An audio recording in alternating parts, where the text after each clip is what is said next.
good? All right.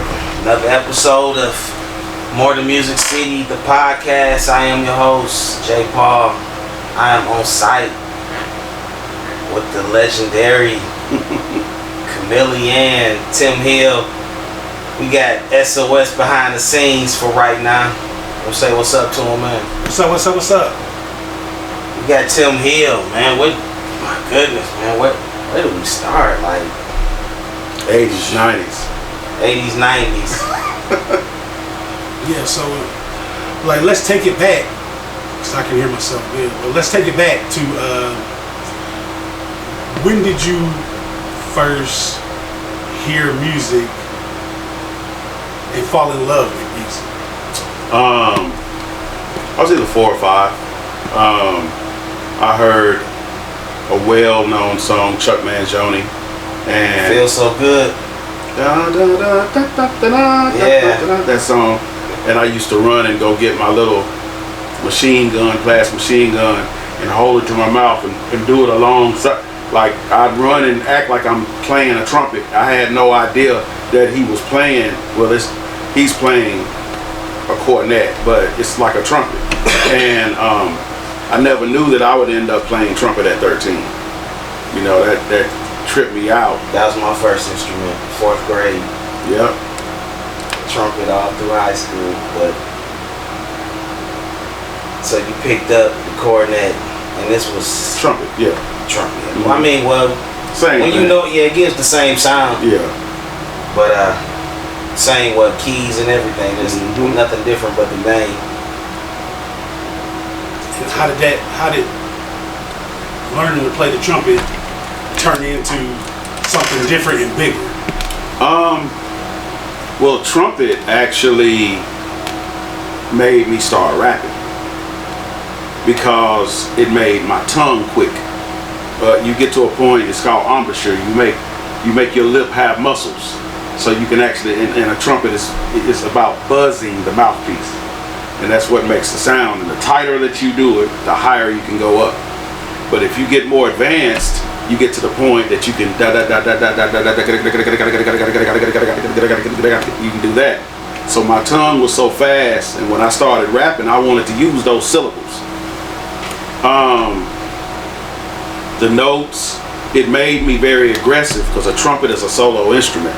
So a lot of my tracks stabbed because I was used to standing out. So a lot of times I needed to be dumbed down. I did something wrong.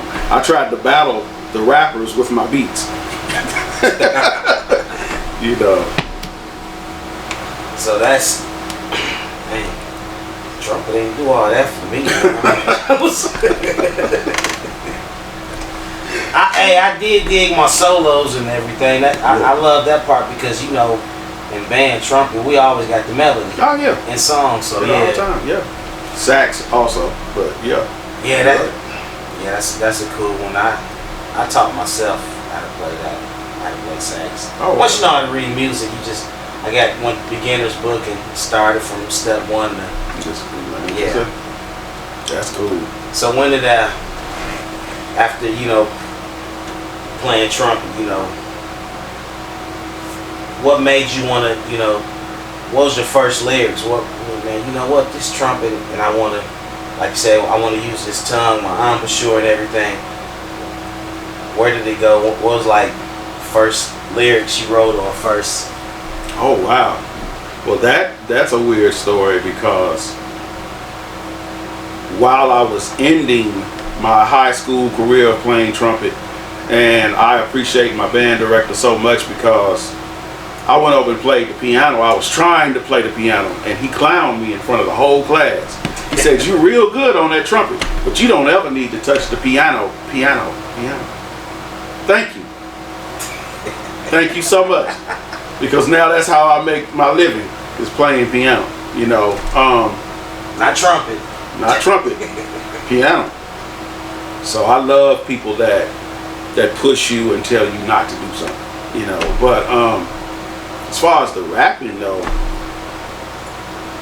I had we would call Digital Force, and we were 3 DJs. Uh-huh. And Wait. So we went from the trumpet player, right, To a DJ. to a DJ. Yes. And we were on stage. I never knew not being on stage. From playing trumpet to organizing and making a group. And then the next thing you know, we're doing parties for all the colleges. We're doing Smyrna Skate Center. We're on stage. Like, we're bringing all the equipment. We're doing everything. I brought a keyboard, a drum machine. Brought my guy Pete. He brought the turntables. We had another guy. He was just MC, and he was the looker of the group. You know, and it just went from there. This three, I mean, like when y'all was, how did it consist? How did it work? Like, you was doing what? P was on the tables and the other dude was just an MC, or? Well, we alternated. You can give names, man. I mean, yeah. I know P. He was with the Hillside Click, wasn't he? Yeah. The PBC. Kung Fu dude, wasn't? Yes. Okay. And he's doing very well with that right now. Okay. And his son. But he was the turntablist. He was the one he was really the DJ. We were when he get tired and he need to go get a drink. So what was the keyboard doing on the Because stage? we performed. We literally were recording artists, and this is before Pro Tools and all of that. So we literally took the cassette and we performed live. He had the turntables. I'm on the keys. It's a mic toward me. It's a mic toward him. It's a mic toward Bill Puckett. Chili B is what he called us. So we all were like, you ready? Get ready to hit it. And I'm playing the keys. The drum machine is going. He's scratching on top of it, and we're rapping it live. And every time we mess up, we got to start completely back over. So when y'all was like doing shows and, you know, the skate center, whatever, it was, y'all had it right. It wasn't no, okay, if we mess up, we got to start over at the party too, or? Oh no, that's yeah, we were just live. Okay. We were just live, like, and that's what we knew, and that gave me such an advantage because all I've ever known is being live. So while I'm making a track, it's no going back and fixing something. It's play this and get that over with, and play the next part and get this other next part, and now track's done. Now let's start working on the. I wasn't really so focused on worrying about could I make a beat. Of course you can make the beat. Okay, so now let's worry about can we make this song. So with each group, it's a vibe. I tell you to hum something, I'm gonna play that. Is that what you want? Okay, that's it. Is this the beat? There it is. That's it, right? Okay, let's get on in the booth. Okay. You know. So, what age, when you was doing this, we talking about around what age group? What age, you know, were you at this point when y'all 18, 19. And this was like the first group that you was a part of? Mm-hmm. Okay. So when did it come, you know, because Tim got bars. I don't know if nobody know this. Tim got bars, you know what I'm saying? But he was always the beat maker, you know. What kind of balance, I guess, you know, started that, you know, I'm a beat maker, I'm an MC, I'm a beat. Which one did you lean more to? Before I even was really known for the public at all, I was an MC. That's all I used to do in high school. I should have even passed high school because that's all I used to do is write. That's it. And I wasn't thinking about making a beat at all. So I really started out as a rapper, period, and never really even cared if I would make a beat. And then when I was introduced to a drum machine, it was over. What was your first one? First drum machine, 707 Roland, like a 808 or 707. And it had its little stock, little sounds, whatever else, but it was cool. So I could just tap this real quick, make a beat, play a melody with it. And that still was never the focus though, you know. And when I met the other guys, we really were ahead of our time because no one else was doing what we didn't have anybody to look up to. I want to know, Cause we were recording, you know, before we was introduced to you. You know what I'm saying? And I'm like, the sound was just like off top. Next, that's what made us off top. It was like a professional sound off top. How did you separate yourself from everybody else who was sound that was pecking and whatever? And was it just you perfecting your equipment, or? I took a turn in life where I decided to not worry about, we spoke earlier about validation, about other people. And I started investing not in clothes and cars and stuff like that. I invested in equipment. Mm-hmm. And the equipment back in those days, it was ADATs. Places in Nashville that you, with a most high level, they would have 3 ADATs. That's 8 tracks per unit, 24 tracks. Y'all know I had 32. So I was already out doing Music Row in the garage, you know. So that answers your question, the investment. And I took all my money and took some of my mother's money and invested in and did the best that I could and created a Tigger type situation where it's a bunch of MCs, a bunch of the hottest MCs came to my parents' garage, and it became a war zone because you had to have a sharp pen on you to get in that booth. Who all was you mixing and mingling with at that time? Oh gosh, man, I'm gonna be safe and say everybody in that era that had any type of fame. Haystack when he first started. Rollo B, rest his soul, that's my dude. I mean, I don't want to start saying names. Everybody that was hot.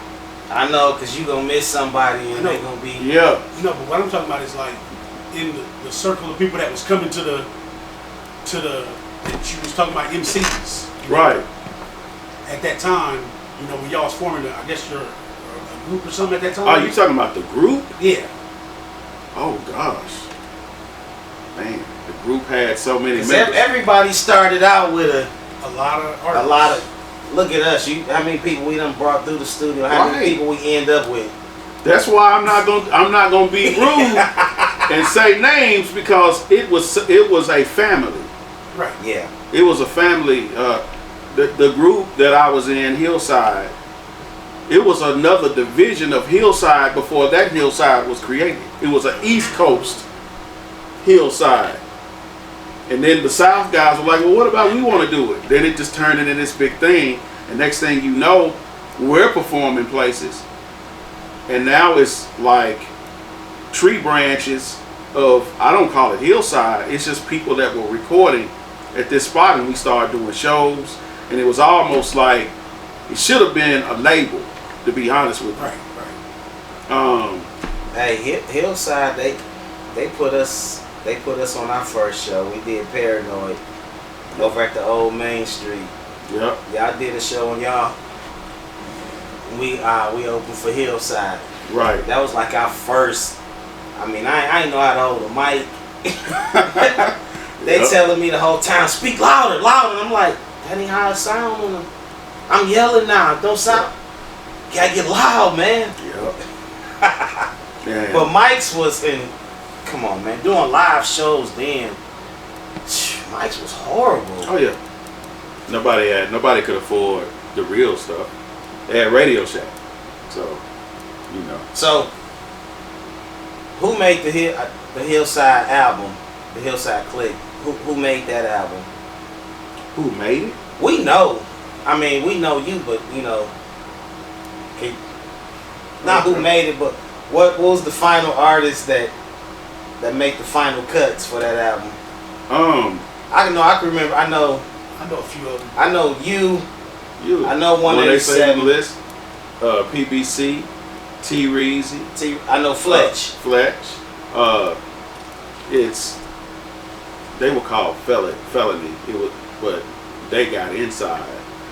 Sale and Tavares. They got in and did some stuff, and Revity, Kai Hill. Yep, I remember him. Yeah. he sounds just like Pac back in them days. Oh yeah, it was scary. He involves one of the biggest stories in my life. He's the reason that I was did stuff with Bushwick Bill of the Ghetto Boys. He is the reason. His group, MDP, Modern Day Players, they were going to be signed by Bushwick, and basically how he told me is he didn't like their production, so they flew me in, and then I ended up doing the production for the whole album.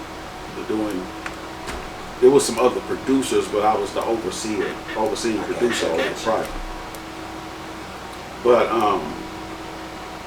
man, it was just so many people that were going to that studio. And after I left that studio, music was not as fun because the business kicked in. The money, worrying about money. Going from, what was it, 15 an hour? I can't even remember how much it was. Something like that. Okay, yeah. Going from that to going in a building and watching it grow from 15 to 85 an hour. Right. And at that day and time, that's like 200 an hour in Atlanta. And I was seeing money that I never saw, but music just wasn't fun. It was a different kind of character that come in there. It was not camaraderie. It was no love between. You was out in Texas doing your thing. We was mad as hell, man. Like that I was in Texas. Yeah. We tried to get in the lab. Like, hey Tim, you home yet? Nah, man. It might be next week. Hey Tim, you home yet? Nah, man. I'm still out here. And I flew back. I came home and flew back. Yeah, we was like, damn you, Bushwick. Wow. Rest in peace. Who was like, damn you, man, would you send our boy back home? We want to record too. So when you said you was at the studio and everything turned into business, around what time of your life was that? Was that like?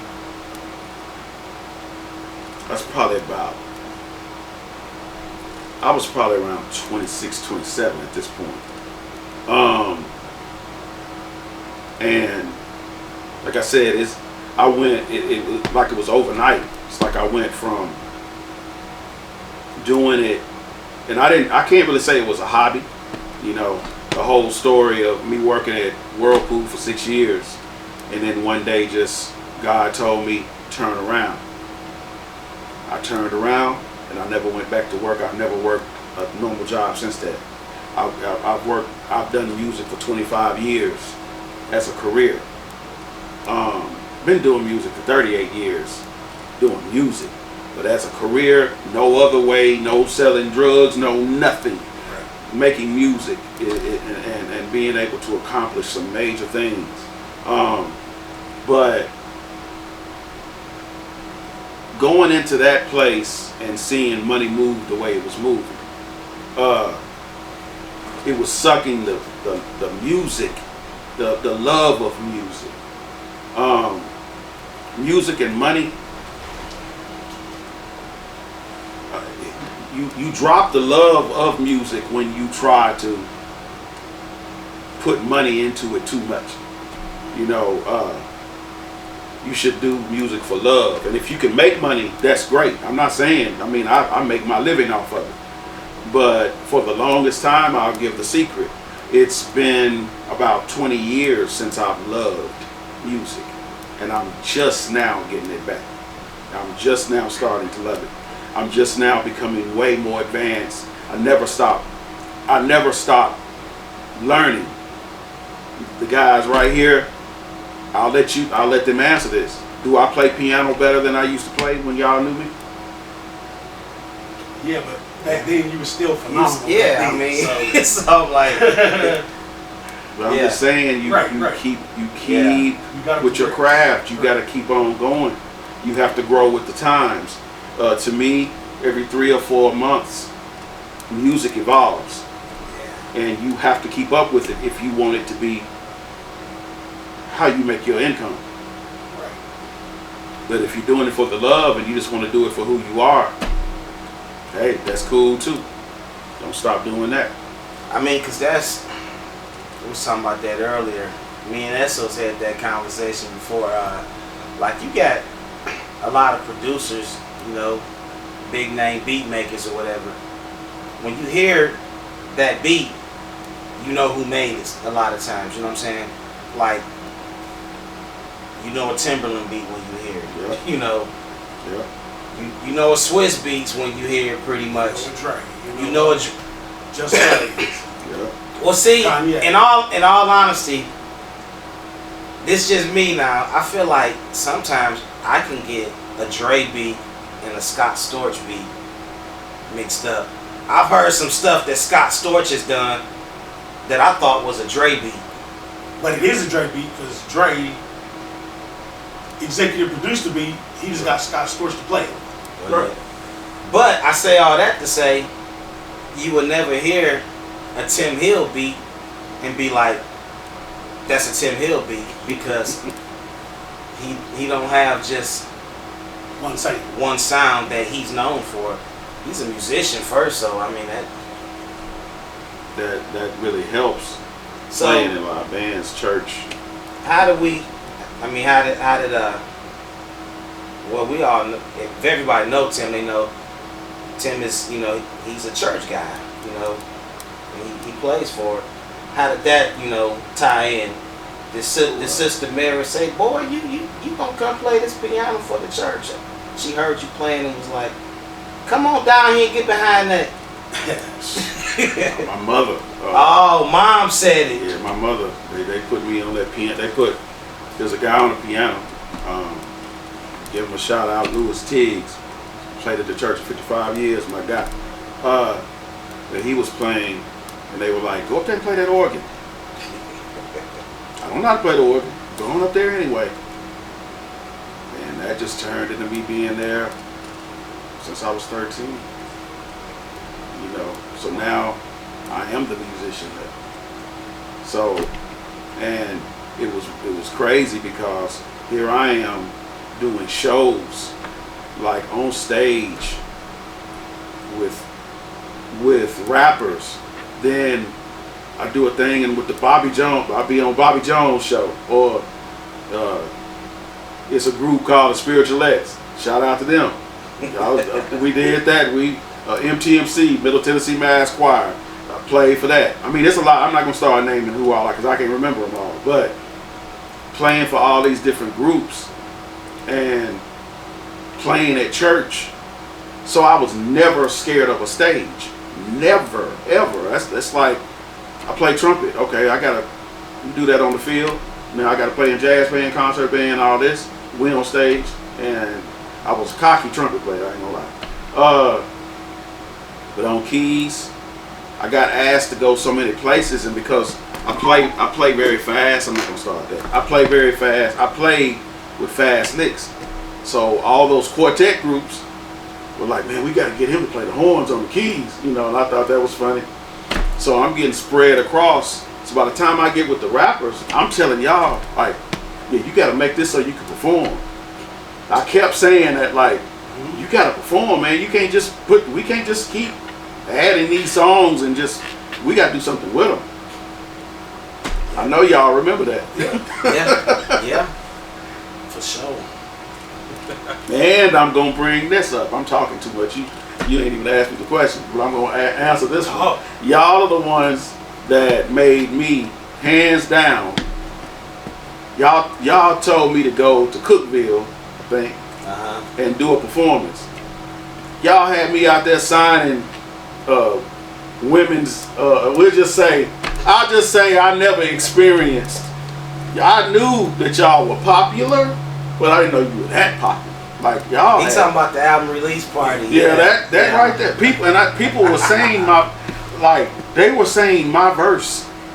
Like I'm, like, man, you were like, people knew. It's like you was a name that everybody knew of, but nobody ever seen, because the music we brought back to Cookville was just like, that sound was killing anything and everybody around us. And I'm like, Tim at that point, you know, he was almost like not saying you was trying to be him, but Tim was like a Timberland. He would give a little his voice or something, you know, here and there, you know, on the album to let you know that yeah, I'm here. He even had bars that he spit on the album, so I'm like On multiple songs. multiple songs. So people knew of Tim Hill because they knew our music, and they was, you know, so if they knew our music, they were spitting your lyrics too. That's So when we came and brought you to the concert, yeah, they was, because when we looked at Tim performing, if you go back, when it came to his part to perform, and they started spitting it for him, he was shocked and couldn't say nothing. How they know my He just verse? looking like, And he was looking like, and he didn't, and we was like, because we knew you knew your lyrics, you know? Oh yeah. But when they started spitting, Tim just, really? Wow. Yeah, Wow. That was an amazing, amazing feeling. That's something that, you know, we always talk about. We didn't realize, you know, that the business side of it, because music was just fun for us at that point. And we didn't realize the business side, and we didn't care about the business side probably at that point. It was fun, you know, like you said, when it almost takes the fun out of it, because you. Well, I mean, even the hustle of the CDs, like that was taken away. Let's admit, it was about like selling drugs. I mean, it was. Yeah, because you popped the trunk with CDs in it. Like, you created, you cooked it up, you went in the studio, cooked up your song, and now you're trying to get it off to people. you see why labels, I'm just saying, Rockefeller, why Damon Dash had that role that he played, you know. He was gonna make sure his artist was taken care of, and he may have came off as a prick about it, but we didn't have a Damon Dash. Oh no. In the clique. No, you know, we can start the whole. We weren't in Memphis. We on the other side of Tennessee, so that type of music we never got a chance to really hear the majority of artists be on the radio. Yeah. So it's so many, you know, everybody has their story, but there's so many MCs and so many groups that never got the chance of the cities that did play the stuff on the radio. No, I'm not just talking about Tennessee. I know it's other states. But Tennessee was bad because, I mean, you had some artists that was really had something to say and needed to be heard, and it's like at that point in time the underground scene was just not focused on Nashville or Middle Tennessee period, because Murfreesboro had some heavy hitters too. Yeah. Yep. So what you got, SO, man? What you? so, I mean, we just gonna keep going from where we was at. So, you was talking about y'all had formed a group. You got at the Hillside. After that project, what happened with you? Where was you going? What y'all didn't like that whole Bushwick thing? That was We liked it. We just didn't like that we didn't have access to you. Because, I mean, it made, you know, hey, our producer, yeah, he working with Bush. That was, you know, that was making us feel good. I'm like, come home, man. And you was in and out. It was like trying to catch him, and we wasn't the only ones, you know what I'm saying, trying to catch you when you got home. So. And then when I got home, secret, like I was so tired because I was doing way more work in Texas than I was doing here. So when I came home, I really wanted to just chill. And everybody was hitting me up like, I need to get in the yo. I'm like, well, man, bruh, like, I need to relax. What are you talking about, relax?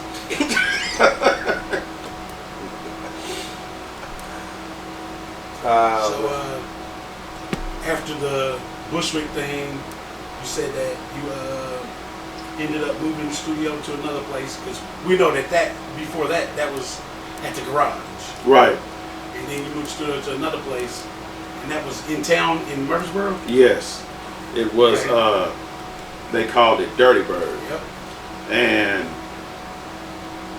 I didn't expect it to bring as many. I didn't expect to see all these stars. That was the difference in the garage versus this place. Every day, I would see a new star. And I'm like, okay, this is cool. So I'm no longer starstruck. I remember Bun B came in one time from UGK, and I made 7 beats. He wrote 7 verses. That was that night. And he got in my car and we went and ate at Toots and came back and we did some more songs, and it's just a long list of stars. And then at that point, that was where music started changing, because everybody wanted a feature. Everybody wanted a feature on their song, and everybody was getting me. Yeah. But I got to toot our horn a little bit. When those stars start coming through that studio in Murfreesboro, I do believe we were probably one of the first groups to bring a big star through that studio. Oh yeah. Yeah, remember? Oh yeah. Oh yeah. Definitely. And I, in all honesty, people don't realize, but Nappy Roots album, Watermelon Chicken and Grits, was certified platinum when they came in there and recorded. You ever remember doing when you recorded that remix for them? But I never heard it. It's Pro Tools. Yeah, that's when I converted. That's when I converted to Pro Tools. I hated it. But yeah. Was it Po Folks or something? Po Folks. Dang, you remembered that. That's it was a remix with Yin Yang or something. But I never heard it come out. But yep. So Tim got. Not only did he record this, he was working that day too. Oh yeah. Oh yeah. I remember that session. Vito, the one with the chicken, the rooster foot. Yeah. Like, me and him were just talking. He's one of the first ones that just pulled me to the side and we were just talking. And it was like, I almost forgot who he is because we were talking so much, you know. That was the same day, because he told us when they heard what we were paying for beats and what they were industry, rappers, and what they were paying for beats. And I was like, God, for real? Yeah. They was talking like, at that point, like 10 racks. Yeah. For a beat, like, whew. And here's another big secret. Because of my background in church, God, at that time, don't think I didn't get asked to do that. I've turned down $1 million several different times in my life because of my morals of not, and I'm not telling somebody else to do that. I'm just saying I could have been that producer, but I wanted to make sure I was here for my daughter. I wanted to make sure that I'm not selling my soul just to make money, and that was long ago. That was back in that day. I had a lot of opportunities with a lot of stars that would always call me after the session, and I always say, hey, we want to sign you to this, we want to sign you to that. And some people might look at it as stupid, but I'm actually happy that I didn't, because I'm still my own boss. I do what I want to do. I don't have to have millions of dollars. I know. We called Tim. We have to go through your booking agent. No. Let's just get this in. Let's go to Sonic. Let's go to Sir Pizza. Let's get it in. Well. So it's like, because like I said, we recorded with you and Tim spit hot bars and you don't hear the cuss words come out his mouth. You will hear some of the hottest 16s ever spit without a cuss word. So that's respect right there. I never cursed in any song in my life. So out of everything that you do, of course you do hip hop, R&B, gospel. What else do you do? Huh? You do anything else besides that? Oh yeah, I do scores to movies. I do the country rap of today. I do trap. I do trap and beat. Soft rock, reggae, EDM. Pretty much anything. And I study it. You have to study your craft.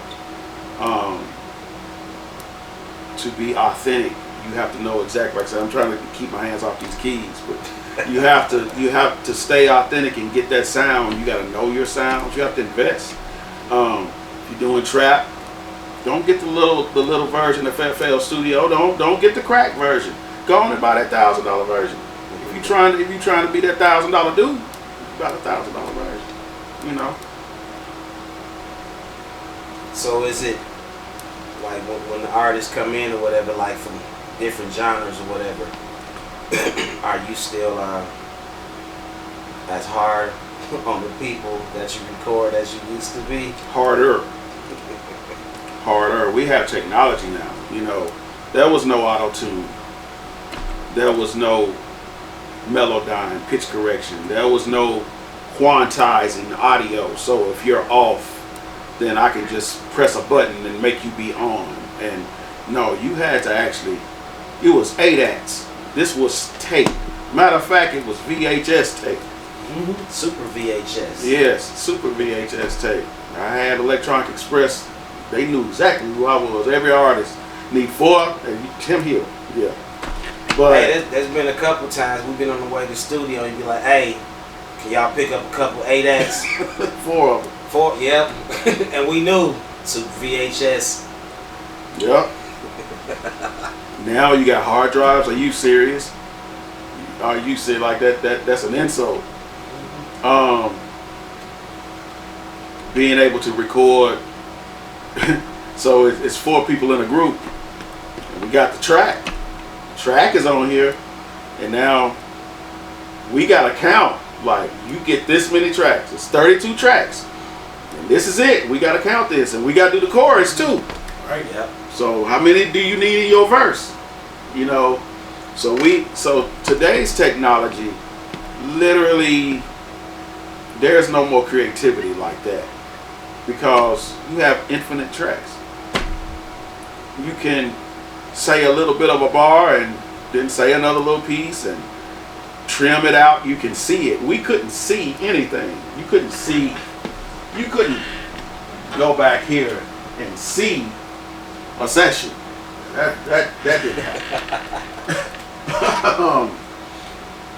So now I'm harder on them because I want what they're doing to be alive, like the music that we used to make.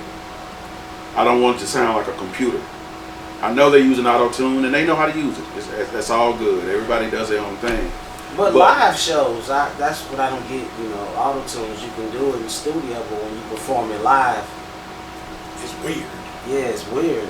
Yeah, you can do it. You can Like do when I auto-tune. watch Travis Scott perform live, it's just weird. Yeah. Because when you do auto-tune, it is an art, and you still have to know how you still have to know how to work auto-tune. And when you get on stage and you're winded and all that stuff, auto-tune sounds funny. So what's your favorite kind of music to make? Ooh. To make. I guess it's still gangster rap. That right there. Well, honestly, my favorite style is probably shout out to Justice League, like Rick Ross. Like, that's my favorite form of music to create because of my knowing how to do stuff live. Me and Zaytoven are a lot alike. We both came from church, so a lot of that musical stuff I know how to play, but I like the trap beat behind it. Right. Mm-hmm. So, as an artist, this is a question I was going to ask you. So, as an artist, I know you make lots of styles of music because you sung on songs for us, you rapped on stuff. What's your favorite kind of music to make as an artist? I'm no longer an artist, but So you don't do Well, if hooks you once no an artist, more? you always an artist. I don't. You probably record yourself once a week still. I do not pick the How? mic up. No. When I left off, So you don't do hooks or nothing no more? they don't even know. See, y'all are telling off. Like, Yeah. they don't even know that I open my mouth whatsoever. Oh, for real? They're like, oh, dude, you don't know how to rap. I'm like, okay, all right, Yeah. See, 'cause we old school. We know you from back in the day. right. Yeah. Yeah. And I'm thinking what's... How many songs you think you got that you never released that you recorded with your own personal music? probably about between 30 and 40 that I never released. Just 20, 30, or 40? That's it. That with me, Uh-huh. just personal. Right. I rapped on a whole lot of people's stuff. Right. Because I know we got you probably on... probably Yeah. between our whole label, we probably got you on 15 songs. Some Yeah. form or fashion. And I was pretty much rapping on almost anybody's eventually, because I'm telling them how to rap, and you already know what's gonna happen. I'm gonna say your verse back, and they're like, "Oh man, we got to get you on a verse." So that happened with almost every group I worked with. So that's the number I would like to know. How How many many? songs of other Yeah. people's are you on? That's the question. Yeah, it's probably a pretty large Yeah, number. that's, 'Cause it's up there. I know on my album, my first album alone, I think you was on my album 4 or 5 times. Wow. Because I had you, I think, on 2 hooks, and then I had 2 verses, and then it was something else on my album. Maybe it was one of the snippets Time's he was Up. on. Yeah, he was on that. He had a verse on Time's Up. Yeah. That was my very first song I ever recorded I with know, Tim. because I remember we recorded that song, and it's like Tim did the first verse on it, and like changed the whole feel of the song. Right. It's like that's the same song. But that was me, you, and Tim, wasn't Yep. it? Yeah. First song I ever recorded with Tim Hill. First beat I ever got, everything. Wow. Now, And that was in no, you the know what first year that was? first song we ever got, a Tim Hill or Tim Hill family member was his sister. She sung on Game of Survival for us. My sister. That's Yes. crazy. Game of Survival. She sung on that for us. Wow. The first album. That was what? Game 98, 99? of, Wow. Game of Survival. Wow. Wow. It's some song I did. I think it was with y'all that I sounded like I imitated 4MC. Oh, that was Pimp Daddy song. What was that song? What is the name of that song? Ah, Because I remember your verse. His verse was like, no, that was a Blindside's verse. Because it was Tim and Blindside on the same song. What? yes, it was. It was shake that white monster. While I'm all up in it.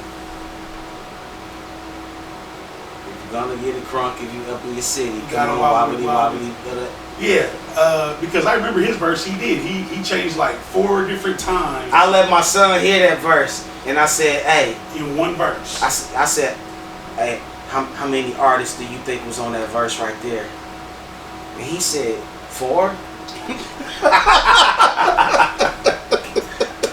That's crazy. That was a Pimp Daddy song. It was. Yep. I can't think of that verse. I can't think how it starts. Tim's verse. Now come on, baby, bounce. Yeah. Yeah, that was Watch it. moms. You know you looking good from your head to your toe, pretty dick, drip, come on, flop. I want to see the thumb. Yeah, I remember that. Wow. Shaking That the was club, fire. shaking the thing, wobble, wobble, still down. Yeah, I can't remember, Yeah, but that was fire. if I heard the song, I could spit it. But I'm like, because you went from person to person. I was like, Jamar, how many people do you think on that verse? That's crazy. I know I did one for somebody, and I was doing CeeLo, And I kept listening. I'm like, that sounds, even to me, I was like, that sounds just like CeeLo. But that's where Chameleon came from, because it wasn't from production. It's because I imitated other rappers. You've had a few names since I've known you. Yeah. I just knew Tim Hill and Chameleon. And then he had, I remember one time he had some business cards. It was Piano Man. Piano Man, yeah. And Mentor, Wizard. I'm not gonna go into the 80s. That's funny. Wait a minute. So, producers like yourself, man, do y'all really have insurance on y'all hands? Yes, I don't. But yes, $10,000 a finger normally.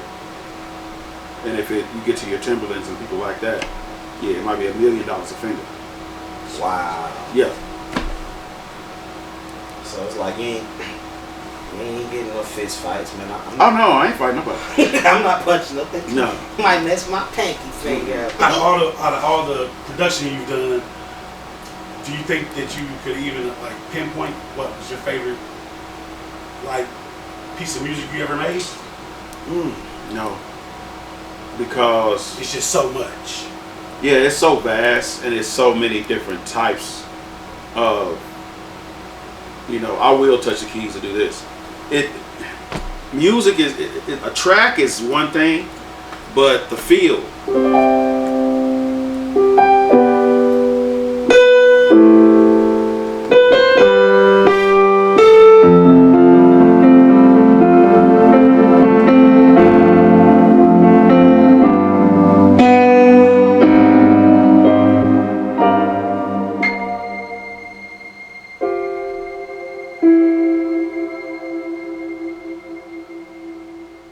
There's no way I could have a favorite anything. It's about what is the feeling. What's my favorite feel of a track? I do love making slow ballads. I love making stuff that evokes, that pulls a tear out of your eye. That's my favorite type. Okay, so let me ask this then. Has anybody ever, I guess, done a song that you felt was like, man, that song was heartfelt, from like you create beats, custom made from that hook and that person. They ever done something that was just like deep, that felt you, and it was like, I'm really feeling that. Just a heartfelt song that was talking to many people, or. I've had many songs that did that, but it really wouldn't be me or what I've done that do it. When I know that it's somebody I know personally, and I know what they're going through, and they make a song, and I hear that story, and the fact that we got together, and I'm playing something that really digs in to make them feel that, and we created, and when I listen to it back, and I'm like, that's real. That they were coming from their heart on that. That actually happened quite a few times. When you're not talking about the club, you're not talking about the women, you're not talking about money or the cars and all that. You're talking about something that happened in your life. Right? And those kind of songs always got me. I always just like here we go. Now we're in the serious stuff. Now this is real. This is gonna last. This is timeless. Has anything ever been like challenging to you, like a session that's like just made you, push all your talents to the extreme, to the level where you were actually, feeling challenged, or?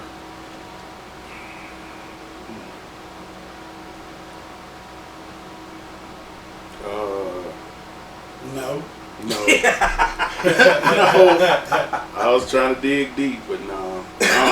He's trying to take the humble approach. Yeah, I was. Yeah, no. Not really. It was challenging, because y'all know this. It's not about me. It's about making the song right. So my challenge is, after I make the beat, I'm gonna walk away and sit with you, and can we get this here? That was more challenging, making sure that not being LeBron to be in the Lakers.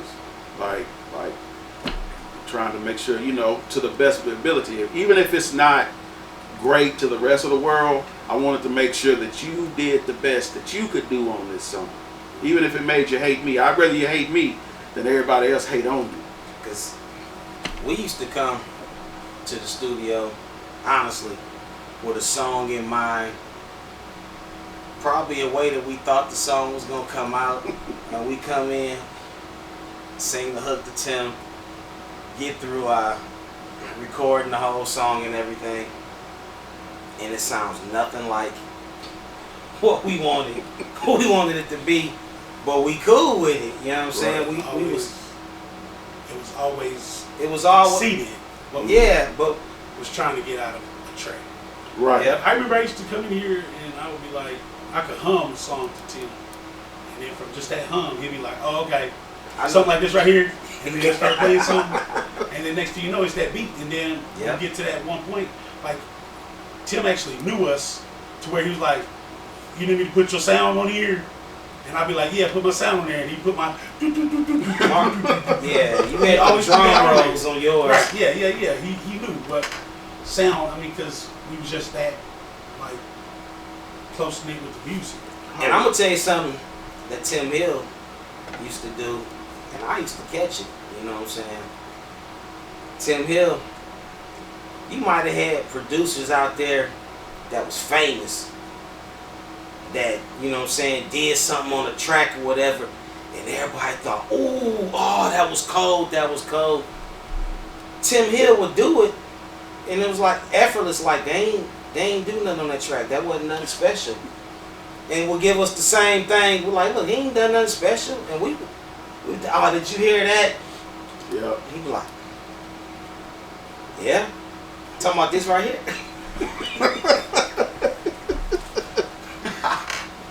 I didn't say it. You said that. So out of like all the music you've ever made, and I know you've worked with plenty of people, but is there any one artist that you wanted to work with in your life that you never? Rick Ross. For real? Rick Ross. Yes.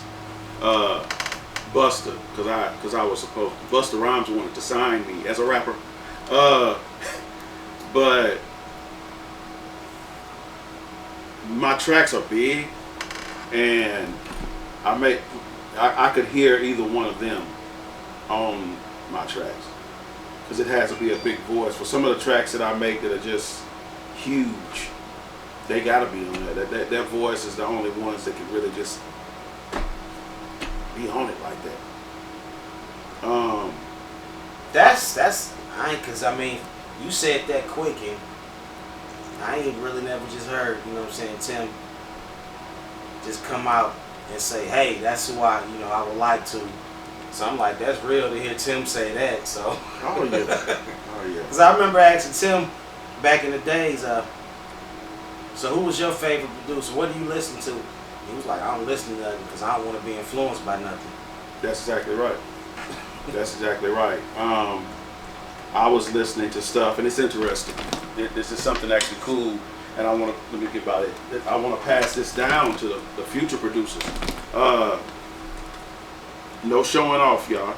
It's just I want them to know that they need to do this.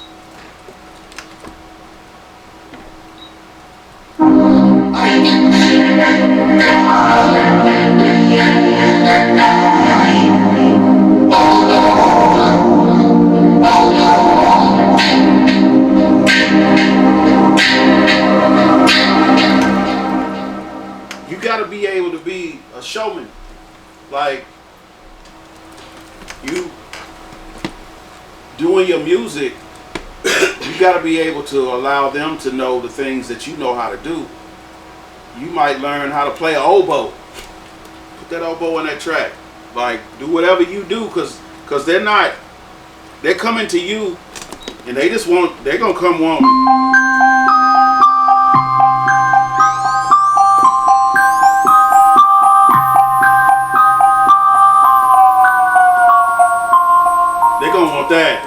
They're going to want that, but they don't know that you know how to do this on top of that.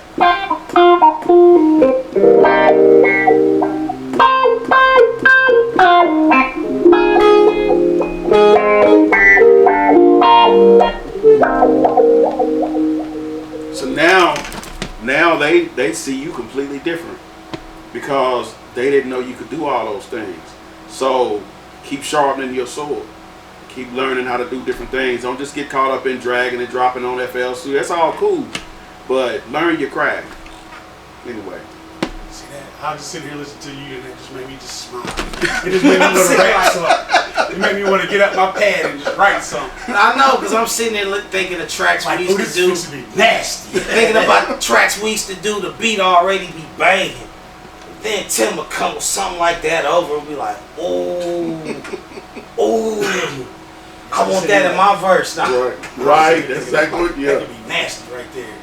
Oh, man. My pad out. So, I mean, you know, I know you don't listen to a whole lot of other producers because you don't want their music to influence yours, but if you could get, if another producer was like, I want to work with you, who would you want that producer to be? Out of everybody, it could be like somebody we don't really even have heard too much about. Or who would be fun for you that you would want to work with? I would have loved to sit and not touch a thing and be around Prince,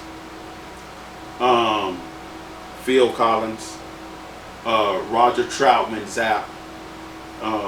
For the ones that don't know who that is, I know we got a different crowd now. Bring it down. Yeah. Y'all know, even if you're young, you've heard this.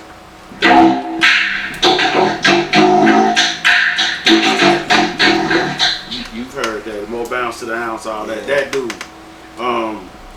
Dr. Dre. Let's do it like this.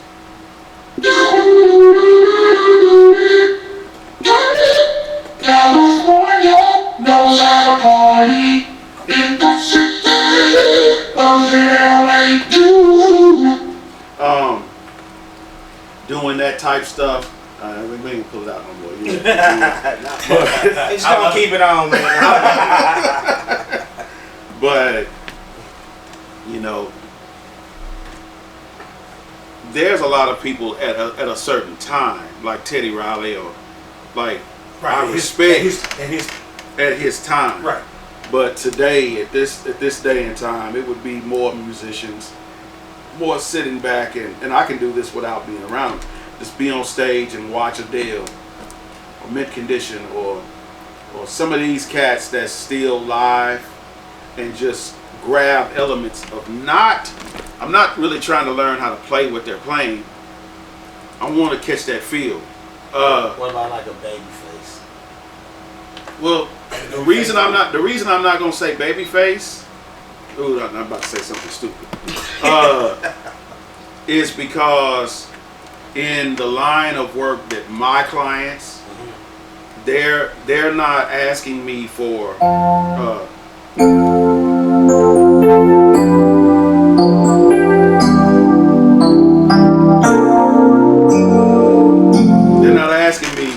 that. If they did, then I would want to absorb him, you know. But right now, you get me around Justice League and Rick Ross, and now I'm like, and I know they sound, I study it, but just put me in that circle, and then it's going to be natural, because that's what I do. Shout out to Bun. But the whole UGK thing, I mean, that was my thing. Your Suave House, all that stuff, or all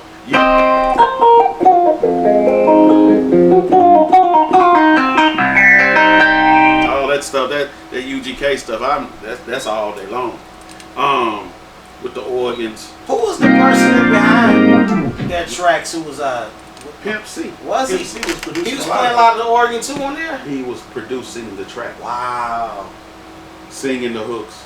I knew that, but I didn't when we heard that organ behind it, I didn't realize that was Pimp C. Learn something new every day. Yeah.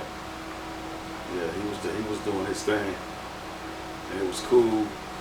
It was cool sitting, like being on the bus. It was, I forgot what artist brought me there, but I was on the bus with Juvie, and there's a guy, my guy Dale Babb, he was on the bus, and he he was introducing Juvenile to me. He was like, this cat can program, he can play, scratch, do all that, and it was real cool. I got a chance to sit in with some great people. But what you were saying, it's not too many rap producers that I've already studied them. I didn't need to sit beside them. I hear them. But it would be once again, repeating myself, it's the artists. It's the ones that can get on stage and give me who they are. Your Phil Collins and people like that. That's real, because I mean, I'm just saying those names that obviously, you know, everybody know Phil is a drum player. I mean, come on, I can feel it. Yeah, well, I just Everybody realized he was the drummer on that song too. right. That's like one of the most famous drum rolls ever. So I'm like, to name people like that, I'm like, that's next level. What's like, who do you think is, I guess, some of the unsung producers that's really done some work that people don't pay no attention to? I ain't talking about locals, but just because you study that level of it, and you might know somebody did that track and he's been doing a lot of work, but nobody's really paying him no attention. You're behind the scenes. Yeah, I mean, I'm gonna go back, you know, more in your Dre day and whatever else. But a lot of the sound that you heard that you might have thought Dre it was Mailman, or it was Daz, or the Dog Pound. That addictive sound back then, Daz was killing. But he was known more of a rapper than the beat maker, you know. And it's a lot of names of a lot of people who touched that made beats. Or even, you didn't say this, but Cube, known as a rapper, but he wrote the majority of the NWA material. If you ain't catch that from watching Straight Outta Compton. Yeah, you know, and that's what studio life was. It was, if you could drop your pride in your group, there was always somebody that was a great writer, and you didn't mind leaning on them and saying, hey, what do you hear right here? You know, if you couldn't lean on your group members to help you with your bars, you know, you just too prideful, you know. See, we get at the Mark all day. A lot of our hooks on albums, Mark was the man who wrote a lot of the hooks. He was just good at that. And he had no problem with it, you know. None at all. Yeah, that's the fun. I miss that because I don't experience sessions like that anymore. Now everything is kind of cookie cutter. The product comes out nice because you have high definition equipment, but there's no camaraderie. There's people that will stay at their house. I know it's a pandemic, but they'll stay at their house and they'll do their verse and send it, and it's just not the same. It's not. I've never liked that. It's not the same to just sit down. A lot of people, they will not come in the studio. Well, first off, they're freestyling. So Yeah, everything. there you go. So that just not that, you know. Because nobody wants to be known as a writer anymore. Right. Nope. That's a whole new subject we can get on, because I'm like, music ain't the same no more. I'm like, everybody, it's all about singles, you know. We came up in an era where, you know, we would buy a whole CD, you know, and we would open the CD, you know, to see who the features was, to see who made this track, to see, you know, and you know, sometimes albums will set up, you know, almost like a story plot, Right. and you listen to the whole thing. Nowadays, there's very few albums that you can put in and let it ride and let the whole album play. It's very few. It's not made for that. That's where the 12 bars came in. Your intro, your chorus, 12 bars, chorus out. Because now it's not about selling a CD, it's about how many views you got. Okay, so they want you to hear that song over and over. They want you to play it again. And people don't do like you said, you know, the 12, 16 bars hook. It's like they spitting 48 and 52 bars on songs and one hook. Or no hook. No Or hook. no. As a producer doing what you do, how important is hooks, do you think, or do you think?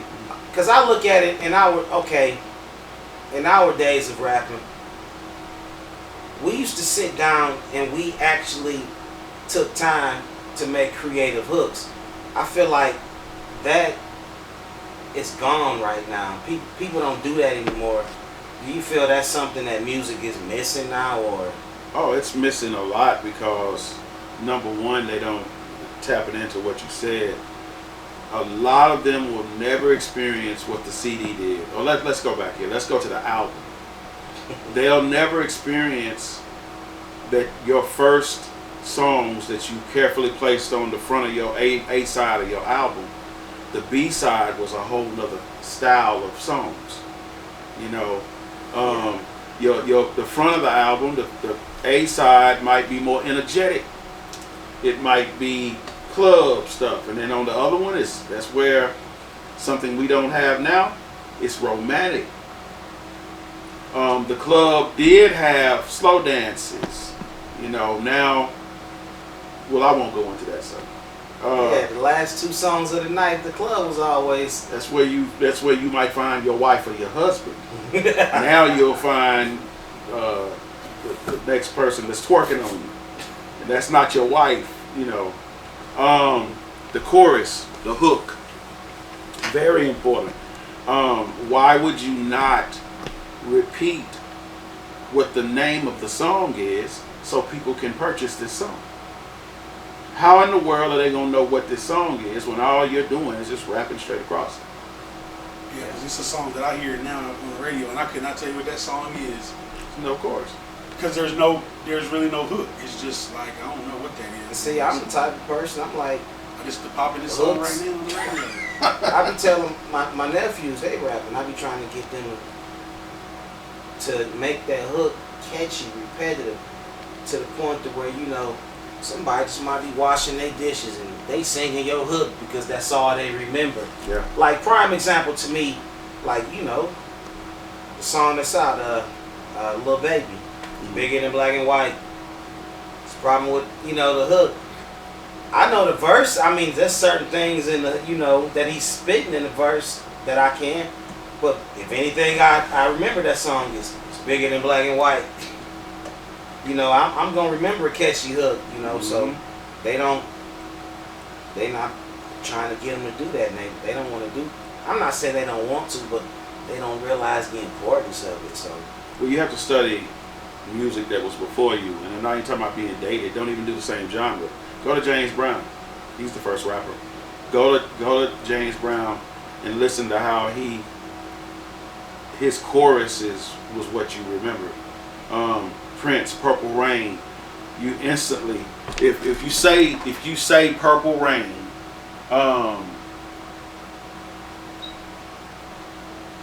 you're probably, the first thing you're gonna think about is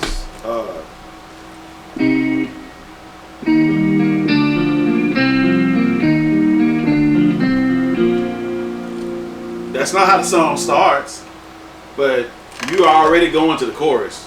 Yeah. You know. Yeah. So you going almost every song And that has made millions of dollars. that mean ass guitar solo. Oh wow. Oh yeah. Oh yeah. Now see, that was something I would have loved to see Tim sit down with Prince. That would have been some legendary type stuff right there. It would have been a lot of me just absorbing. He played 50 something. I forgot how many exactly. 56, 58. I'd have been like, hey, 50 can I go? I carry luggage. What? I just want to go. From what I have known about him, I don't think either one of us would get a chance to go. But if that I know, man. That's woo. But yeah, it's amazing for someone.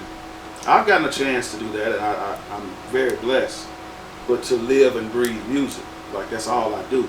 And you're looking at a guy who, you know, that I look up to those guys who I saw just do music, and that's it. And that's how, and you, of course, you know, once you get to that superstar status, and you still keep just doing music, that's crazy. I mean, but I'm like, I don't know if Tim realized it, but Tim got like, you know, superstar status amongst Middle Tennessee. You can't ask the rapper out here who's put an album out. You heard of Tim Hill? Oh yeah. Wow. So yeah, everybody done heard. A lot of them heard Tim Hill. Want to work with Tim Hill. Never got to. Never got to. Didn't know how to make it happen. Wow. Hey, I can be a booking agent. Hey, y'all, you need to be from Tim. Holla at me. No. Shoot, that ain't not hard to find. Look at me on Facebook. Hit me up with a message. But be serious about your music though, because Yeah. at this point, it's not about money for me. It's not about that. I mean, I have to be paid, but I would rather work with somebody that's passionate and wanting to grow, and not just wanting to come in and doing a cocaine fix of just being in the studio and just get your iPhone out and all that. And that's cool. That's cool, but come to me when you want to make some records. Like I don't really, I'm not caught up in the whole, I'm getting in the yoke. Like, I did that alone. I did that myself before anybody ever knew me. So, you know, it's more than that. Like, let's make some hits. Let's make some singles. Let's make stuff that actually define. Let's make your biography through your music. You know, I'm not interested. I mean, we make some club joints, whatever else, but when you leave this earth, I've had clients, family, that have left this place, and I got their music in my hard drives, and that's that biography. That's what that is. So watch the content you make, because the content you make, if you have negativity in your music, that negativity might actually manifest itself into reality. So if all you talk about is killing, you bringing it, you know, it's opinion, but if that's all you talk about, then you'll probably die. Speaking into By existence. your soul, by the soul, about what you're speaking out of your mouth. Yep. That's just my 2 cents. That's Everybody got real an though. opinion. That's real though, man. I'm like, if you talk it, you gotta be prepared for what comes with it. Right. So, but yeah. So you say you ain't rapping no more. You not doing hooks, no nothing. My mouth don't go toward a mic. This is the closest my mouth has been to a mic in a long time. So if I start on my new album, I'm not gonna get a hook. Yeah, here's how it's Okay. gonna go. It's gonna, you know, I got my little single. I